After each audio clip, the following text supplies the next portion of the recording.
Pokemon cards are expensive. I'm sure you've seen Logan Paul's ridiculous $5 million Pikachu card or vintage Charizards going for hundreds and thousands of dollars. It's crazy to think that you can even buy a car or house with, well, a collectible that's only made of paper. In this series, I'm attempting to trade up to a vintage booster box. So far, we've already managed to trade up to an EV Heroes gym box. Anyway, I'm open to all offers with only one rule. Willing trader, willing trader. So join me in this mission. No obstacle is too big and failure is not an option. This is episode 8. We are back with a new trade up episode. Now, I'm gonna begin this episode by detailing my exact next steps so that everything ties together and makes sense. We ended the previous episode with the EV Heroes gym box, and like some of you guys mentioned, it does feel kind of like a finale or end of season 1 of sorts. But season 1 has not ended, at least not yet, because I have this grand idea in mind to get us closer to our final goal. And this grand idea involves 4 easy steps. Step 1, continue trading up until I crack 1000 SGD in value. The exact amounts will be determined later. Step 2, convert the slap/slash cards into cash. Yup, in my series, buying and selling is perfectly fine because ultimately it's all working towards the final goal of a vintage booster box. Step 3, I am going to buy one extremely expensive raw card that will be reviewed in the next episode, so make sure you subscribe as it tells me you want to see it too. And step 4, and this is the pivotal step and the first time in this trade up series, I am going to send this expensive card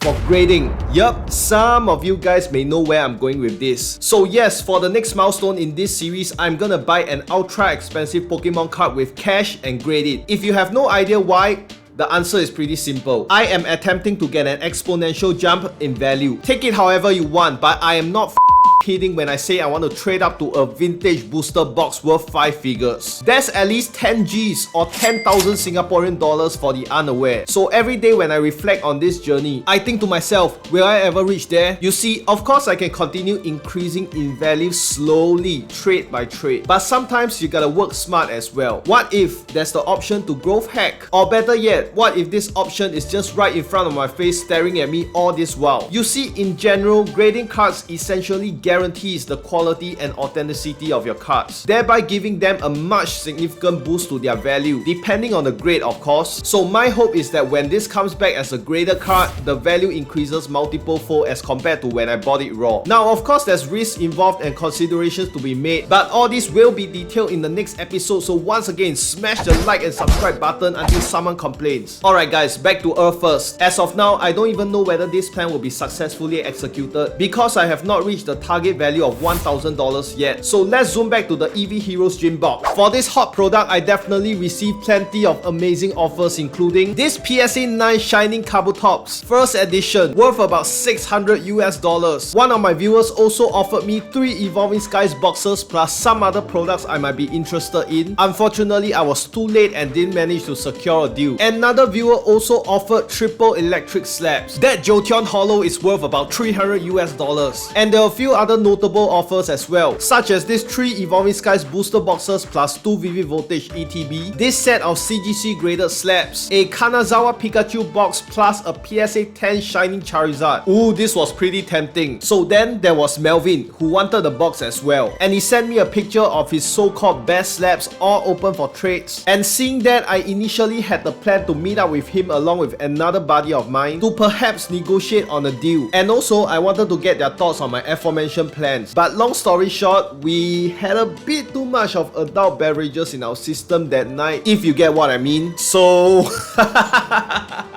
So that night was kinda wasted, no pun intended, and I still had to decide what to do with Melvin's offer. And at the same time, another viewer also sent in another really solid offer in the form of these alternate arts plus the graded legendary collections art, and he told me he really wanted to support the channel as well, and I almost accepted his offer until Melvin put across his final offer, which was this PSA 9 Burning Shadows Rainbow Charizard plus a mint Rayquaza VMAX odd art. Seriously, between between these two options, I had probably the toughest time making a decision in this series because both value-wise were rather equal. But at this point, I have to think of which will be the easier path towards my grand plan, which I detailed earlier. So I headed over to Instagram Live to ask you guys to vote for which option you'll take. And thankfully, I did that because you guys gave me some really powerful insights and made it much easier for me to decide. So in the end, I'm so sorry to the other viewer, but I went back to offshore pub. So unfortunately, the background music was way too loud at offshore and I want to reduce the risk of any copyright infringement. But as you can see, we were just shooting the breeze on Pokemon cards among other stuff. So now let's finally review what Melvin gave me in exchange for the EV Heroes box. So as you can see over here guys, okay, I'm just gonna show you the two main ones that I traded for. I think Melvin told me he opened don't know how many Burning Shadow. Yeah, I opened one whole case of sleeve boosters. And then he saw my live stream, we put it on the second one. Second one. I'm very happy with this, very happy with this. Then the next one, I didn't know Melvin had, but he added to the trade also lah. And then Melvin made the trade even sweeter by letting me choose another one of his slabs. Then Melvin said, Travis, you can choose one more from these three. So we got the Umbreon, the Sylveon, and the Glaceon as well. Ah guys, so I probably take this one as well. Oh, Melvin is in Melvin's hands now. Let's go. So now as you've seen from the latest trade, finally I let go of the EV Heroes gym box. So now let me just quickly run through the cards that we have. Alright, so first up we have this Burning Shadows Rainbow Charizard GX, graded PSA Mint 9, and this is easily one of the modern Grail cards. And from what I heard, the print quality on Burning Shadows is notoriously bad. Even the one that you saw me pull last year, right? I don't think even that could get a 9. I think more likely 8. So a PSA 9 copy of this card has an average value of about $450 and at this point I could either continue trading this for more cards or products, but because my goal now is to raise enough cash to buy our gold card, if a sincere buyer comes along and offers a good price for it, we will definitely prioritize that. Alright guys, so as I'm editing the video right now, it has been more than 3 weeks since I did the trade with Melvin, and surprising or not, the Rainbow Zard is no longer with me. So I'm gonna review what happens to it at the end of this episode. But now, what about the Rayquaza and CGC Umbreon? So unsurprisingly, the Ray got a ton of attention. Plenty of you guys were telling me this is your ultimate chase card, even though it's always overshadowed by the Moonbreon. Make no mistake, this is still a top tier card in our era of odd arts. Let's take a look at some interesting offers. A Lycia Full Art PSA 9 from Celestial Storm, plus Arceus AA. I mean, talk about a valuable card that's not the same old mainstream stuff. That's why I love you guys. Check this out. This set consisting of a Mew VMAX AA, Gold Snorlax, and a Gold Path to the Peak. How about Ray for an ES box, plus AR Pokemon Center ETB? I mean, if I had no better offers, I definitely might have taken this, would you? PSA 9 Evo Zard for Ray, would you take it? This Seal Products offer was really cool. Marshadow and Zoroark Shining Legends pin collection, plus a Champions Path ETB. So yeah guys, I think any of these would have made really good trades, but of course there can only be one offer that I cannot refuse. Let's find out what right now. What's up guys, I came all the way to Sengkang for the next trade. Yeah, this is part of the journey. So for this next trade, I'm trading away the Rayquaza and Umbreon for something really good, really fantastic. I just give you guys a clue now, okay? It's a graded slab, alternate art, PSA 10 from Double Blaze. So these are the two cards I'm trading away, and you're trading for these two. Nice. Alright. Hey, so this one you graded yourself or what? No, I bought somewhere.